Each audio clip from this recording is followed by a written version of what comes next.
Hello, I'm Alejandro Bonilla Garcia, President of the Association of Former International Civil Servants for Development, GRACELS, and it is a pleasure to share with you from Geneva the main features of our next intergenerational dialogue.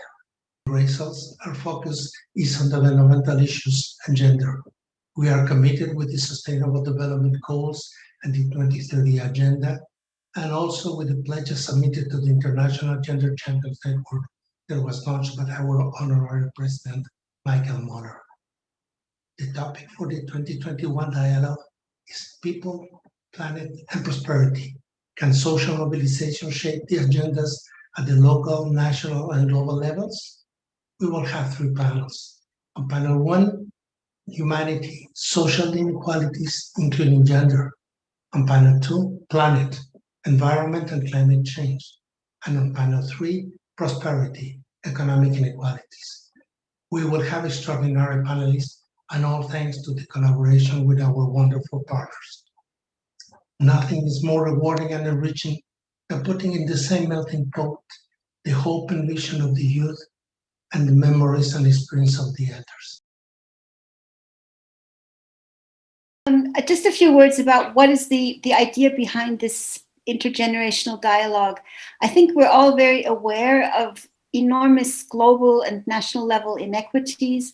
I think we're all aware of how the genders are oppressed in every country that we know of. I think we're all quite aware of the climate catastrophe. I also think that most of us gathered in front of this video at the moment would be turning to or expecting from the United Nations with its commitment to human rights and also now with its commitment to transforming our world with the SDGs, that we have this overall view. But what we don't really have enough thinking about or haven't been thinking enough about is how do we actually get to this societal change? And there, very briefly, I would just like to throw a thank you to Fridays for Future, who with their weekly gatherings, street protests and other actions have made us all aware of how do we actually affect social change. And that's, I think, for me at least, it was the trigger for this intergenerational dialogue.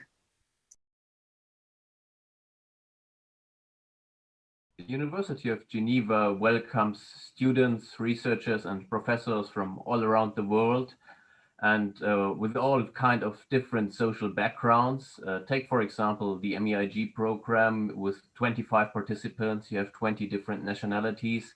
And in doing so, the university brings together an important part of the social society and the civil society.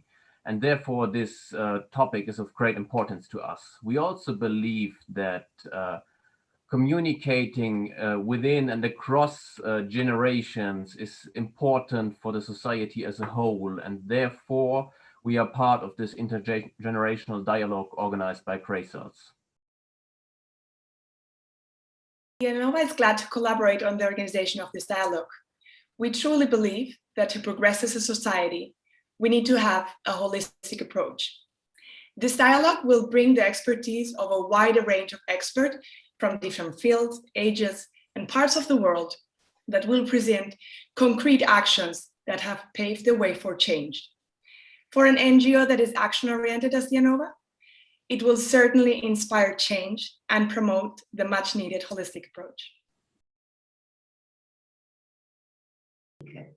12 panélistes, 7 commentateurs, 12 nationalités, des seniors, des millennials, des femmes et des hommes engagés dans des actions concrètes, responsables des changements importants au niveau des lois, des politiques et de la prise de position de la société civile. Ils vont partager leur expérience, leur combat, leurs succès et les obstacles sur leur chemin. Et ils sont toutes et tous animés par un seul désir de laisser un impact durable pour l'humanité, pour la planète et pour notre prospérité commune. Kofi Annan said, "You're never too young to lead and never too old to learn." He spent a great deal of time talking with young people, not talking to young people, but talking with young people, exchanging with them. and half of the world population is under the age of 30. And yet we see so many structural, political, economic barriers to full inclusion of young people in the solutions, in making the decisions to devise the solutions for our world tomorrow. So we're really, really happy with the notion of intergenerational dialogue, such as the one that Gracell is putting in place, and the fact that it can break the barriers between generations so that people can co-create the solutions. So we're very, very pleased to be participating in this dialogue, just as we're very pleased that Gracell is partnering also with us in our own efforts to bring young people in a dialogue with more senior people. So good luck for this incredible experiment, and we'll be very, very pleased to be part of it.